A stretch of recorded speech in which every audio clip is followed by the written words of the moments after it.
Welcome to Talks by AFD. Today we're going to be talking about the emancipation of our minds. Like Bob Marley rightfully said, emancipate yourself from mental slavery. And I believe too well that it is through that emancipation that we begin to see how things should work and how the economy of the country can grow.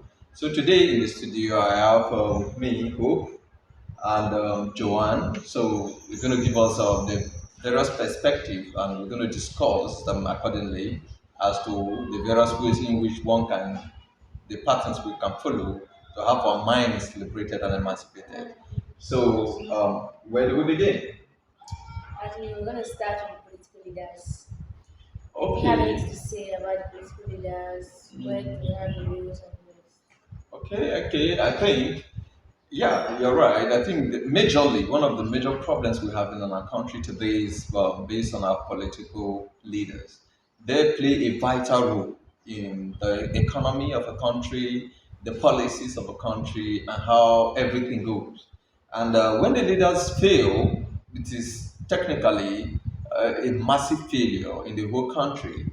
So we've been seeing situations for example, in my country, Nigeria, here in Africa, where our leaders amass a whole lot of wealth. They run away with them to the Western world, and the Western countries always make provisions for them to keep this money because they also make their own percentages in terms of loans and all of that. So they run away with these resources down to their country and they keep them. And these leaders don't think about the welfare of the people, how the people are going to fare after such policies have been made, and they don't care. And over the years, we've been able to see how a terrible degeneration of our ideologies, our policies, and many more. Presently, today, you can tell better well in our economy, our leaders in terms of the legislature, the judiciary, and the executives. Collectively, there have been a colossal kind of mistake because we've been able to see at one point in the lifetime of this country where these three arms are doing terribly bad, and we cannot really begin to quantify. So I think, like you said, it is true. Our political leaders have a role to play, and they have failed us in that sense. Yeah, that's a very vital point. What do you have to say about the political parties? Like, do they have any Okay. roles to play? Yeah, I think in terms of the political parties, yeah, that is also very essential. We only have these political parties functioning always every 4 years. They always come out every 4 years to bring out somebody, a contestant, and after that time they go to sleep, and we do not hear nothing about them no more. And the only two parties that will be functioning, key or cardinally functioning, will become the winning party or the ruling party, and the other party probably the second in the whole race at the end of the day. So we've seen that this ideology, this system is not working because after that first time, you don't talk about them. Sometimes they just ghost us. At the end of the day, they come back to merge to come out in a different way. But if we have a party, a political party in Nigeria, for example, that tends to be functional throughout these 4 years, the people begin to see the essence of these parties, and they will give a whole lot to have them functioning. For example, if you have a political party, let's call them, let's say APC or PDP or SDP or Labour Party, that after the election, even if they fail, they'll begin to constitute their money in the sense of saying, okay, let us have a company like a factory or a brewing company or breweries, how they call it, beverages company or any factory, for example, and the people are working in these companies or factories. You see that for that 4 years they are active because there are the youth are there working. When another time comes for election, you see how potent they will be because these people working they want to ensure that the government or the party wins, and if they win, they are going to be more benefiting from the whole system. So I think our political parties play a role because, in a large sense, when they ghost us, everything goes down. And when they come back, they come out with different ideologies, different leaders, and that doesn't work well. And the people do not find anything, they don't benefit anything. For example, I'm not in Labour Party or I'm not in PDP, and I still stand not to benefit anything. But when they have concrete settlement on ground that are giving generating money for the people, for the future leaders. They are working there to generate money. Why not? Everybody wants to be a member of that party. So I think the political parties are not getting it right until they begin to constitute policies that can keep them on and running for the 4 years. I think when that time comes, it's going to work very well. Yeah. So, what do you And think, Joanne, in that sense? Apart from the political leaders or Okay. the political parties, are you not sure the religious leaders also have roles to play there? Yes, I think like Nigeria, I know we are a very religious people, so I think the religious leader play a vital role. First of all, in our homes, we say charity begins at home. So our parents are our first teachers. So when we leave our home, the next social gathering which we come in contact with is the church, where religion comes into play, or the mosque, where religion comes into play, and so on, or the temple, where religion comes into play for the Jews and all of that. So when the religious leaders fail, it is a very terrible thing. And they fail majorly because they are not passing the right message. Let's take, for example, you see a particular religious leader who, for example, is a billionaire, right? He live his finest life in the country, live in the finest place in that same country, or the finest state, the finest house, the finest houses, the finest cars, not just for him, his wife, his children, they are doing exceedingly well. But at the end of the day, you begin to see that the members who worship in that same organization are very poor and wretched. And they don't care about them, they don't even talk about them. They'll continue to give you instances where it's as if it is your right to collect what you have. A woman who does not have a dime have to go sell water leaf, comes back from trekking all the way from the farm to the market to give you a percentage of that money, and you collect it in the name of being what? A political, I mean, a religious leader. You see, these same leaders will sell handkerchiefs to their members for protection, will sell stickers to their members for protection, but they drive on bulletproof cars. They have the finest, how they call it, security members following them up and down with powerful guns. But they will continue to tell you, believe in this thing, call the name of this and all of that, you're going to be protected. Isn't that crazy? I think in terms of emancipation of our mind, the religious aspect have to play a very vital role. Because even if you have to go back to the Bible like we know it, or I think there is a position or a particular place in the Bible where Jesus Christ went forward to feed, was preaching to the people, a whole lot of them. So the day has gone far. One of his apostles then walked up to him to tell Master, I think you have to let these people go, for they must be hungry and tired. And he asked the apostle, what do we still have there? See, we barely have nothing. We are having about, is it 5 loaves of bread or 5 fishes or something like that, 3 fishes? And I say, okay, share it for them. Because of the people and the love he has for the people, he has to do that miracle by sharing that bread. That was all they had. He wasn't a rich man, you know. He has to share all he had to the people in order to have them satisfied, because they are his priorities. But today you see a pastor who is a billionaire, have private jet, flying all over the world, yet comes back to the same people and collect what the least they have, doesn't contribute to them, doesn't give anything to them. They build schools. Technically, the members of that church will contribute or assist in the building of that church. Yet their own children cannot still attend that same church, those churches, because they are crazily expensive. So I think if there is, I think that should be very important. The first place we should think about emancipating our minds should come from this religion, because I think that is where our people have been entrapped. Religion came to us like Christianity came to Africa, but I think the way we Africans look at it, we look at it from a terrible point of view. And by virtue of that status quo, we have been enslaved in it. And the few pastors, so-called pastors, are taking advantage of that to run us straight and put us down. And that is a very terrible one. We have to be liberated from that emancipation. Do we have any other point we can look at again? What of illiteracy? Yeah, illiteracy, yes. Illiteracy has a very powerful position too to play, because, first of all, when our political leaders have failed us and they have institutions that are not working, you begin to have graduates who are technically not graduates, and the majority of the populace will not be able to have to afford being school. They can't go to school. I think I remember once.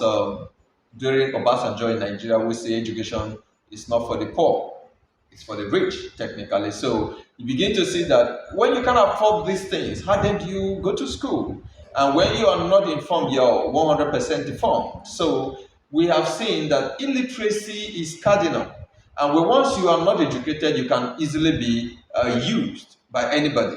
So if you go to the Islam religion, for example, where you do not believe in modern education, all right? So if the people therein are not educated, anything you tell them, they want to do it, even if it is right or wrong.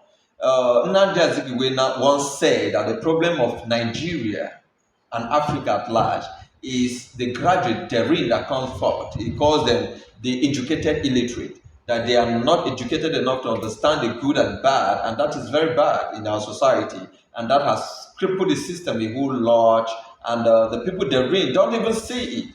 And we've seen scenarios that when it comes to religious affiliations, even professors, the supposed professors will become very uninformed. You see an individual who wake up today and tell you I've been called to preach the gospel. We walk up to a professor who has been in the system, who is well learned, and that person will just tell you this and tell you that. You believe it, even when you can read your Bible and understand and know the rudiment therein. They don't care. So illiteracy, in alignment to our religious affiliations, is a very terrible setback for our economy, for our country, for Nigeria and Africa at large.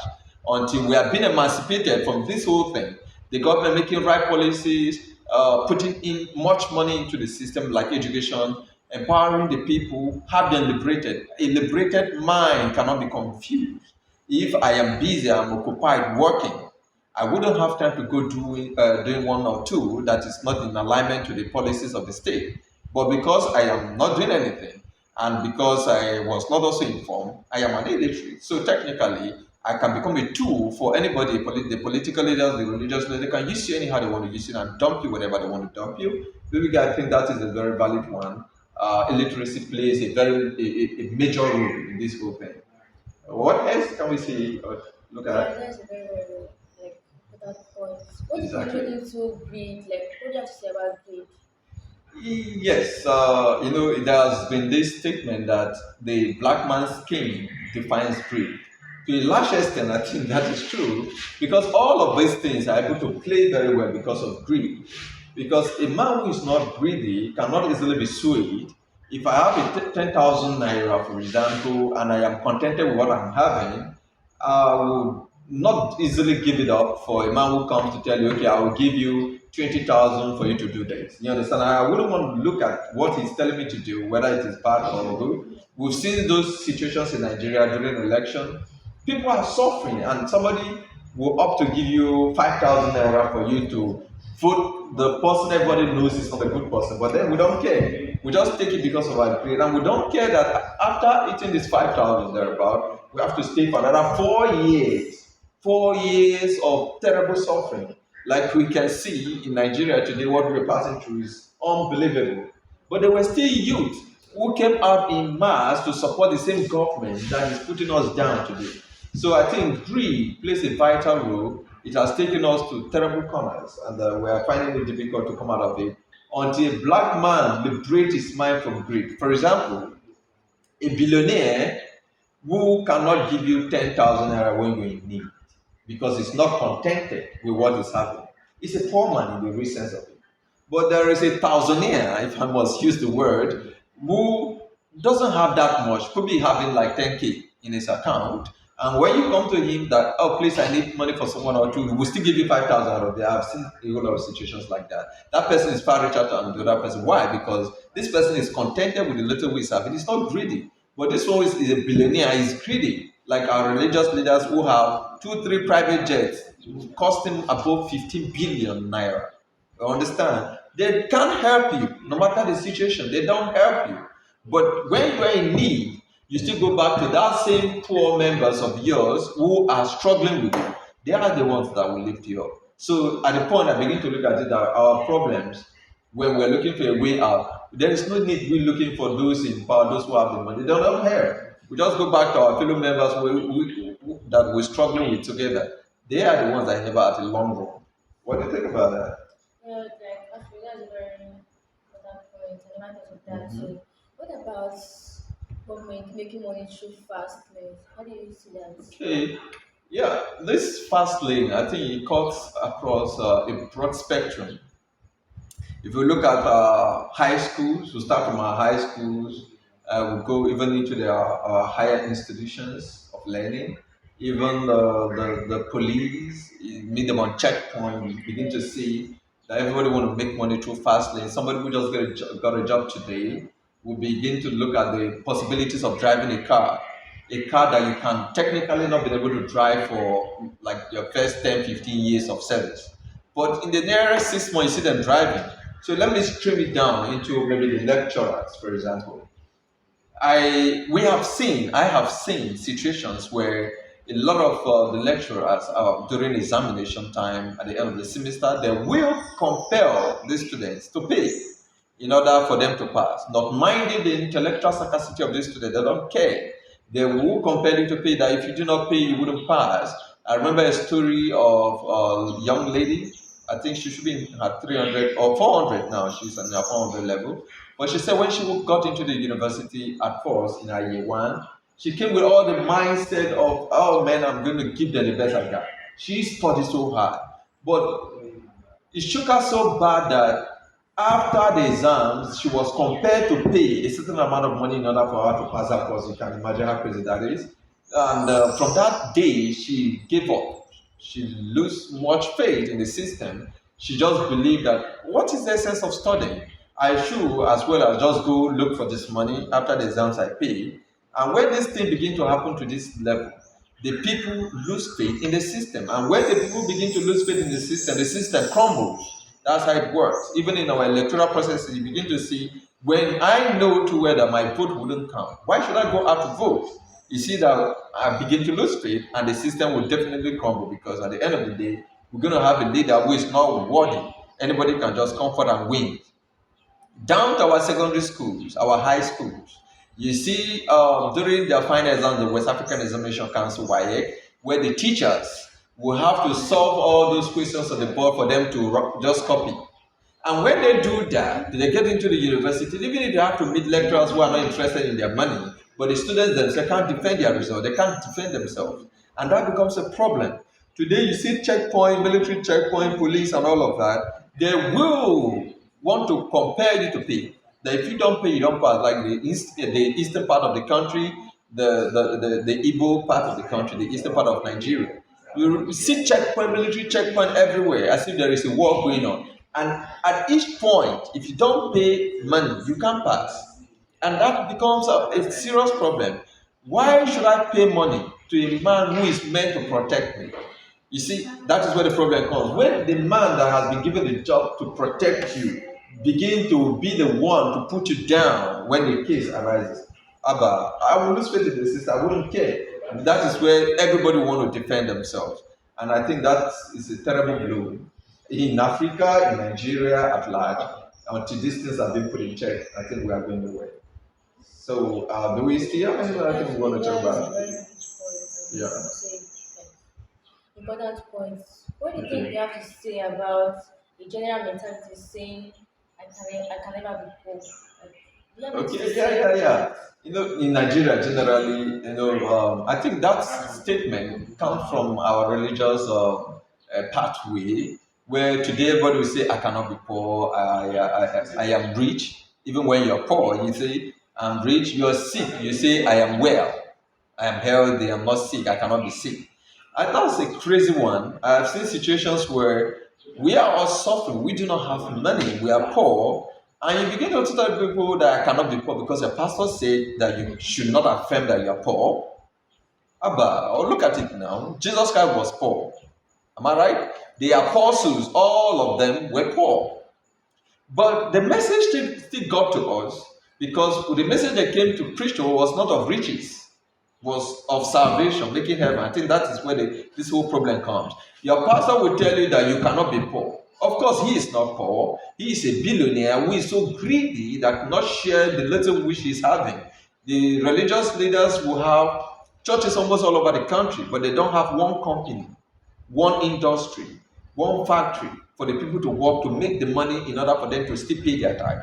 Majority of the Nigerians, for example, because this is the most populated black nation on earth, Nigeria, a majority of them graduate from their institutions in millions, passing through the NYC in millions, but they do not have places to work. But at the end of the day, that same individual who does not have a job, you're expecting that same person to go pay tithe. From where? But if that church, for example, were to have a particular place where they can work, why should I not pay when I make the money? So that notion that I cannot be poor is a terrible notion. We must begin to learn on how to acknowledge our poverty state, acknowledge our weaknesses, acknowledge all the negativity that goes around us. It is only when we acknowledge these things that we begin to have a positive mindset on changing them.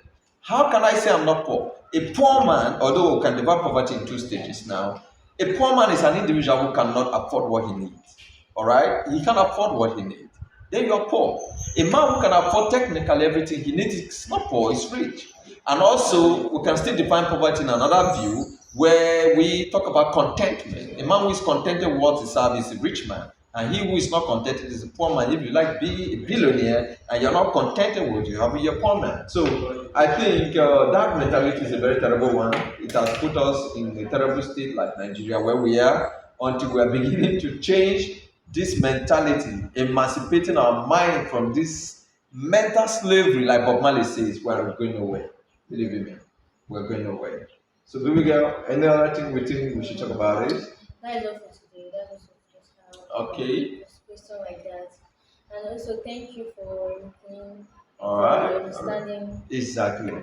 You see, it is important if we begin to understand these things the way they are, and in a country that knows where her problem lies, we will begin to work on them to move forward. And Nigeria as a country, Africa as a continent, have been stuck and stagnated in growth, in economy, in development, and everything because we fail to understand where we are. We are a developing continent in the recent, and each and every country therein is a developing country.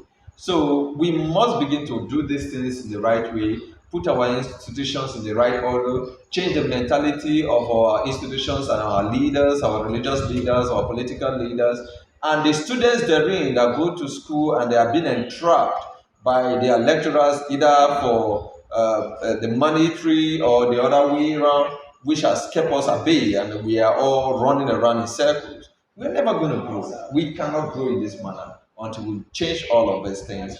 But I think all in all, it's been a wonderful discussion having you, Joanne and Hope. And I look forward that we're going to have more of this kind of discussions as time goes on, where we're going to talk more and more about other things, especially the ones that have to do with us as an institution, as a university. We'll begin to trash the negativity that are arising from here and the challenges the students pass therein. I think the next time we're going to look from that point. So thank you, and I look forward to have you next time where we talk things like this. And thank you, viewers. Have a wonderful time. Bye. Bye.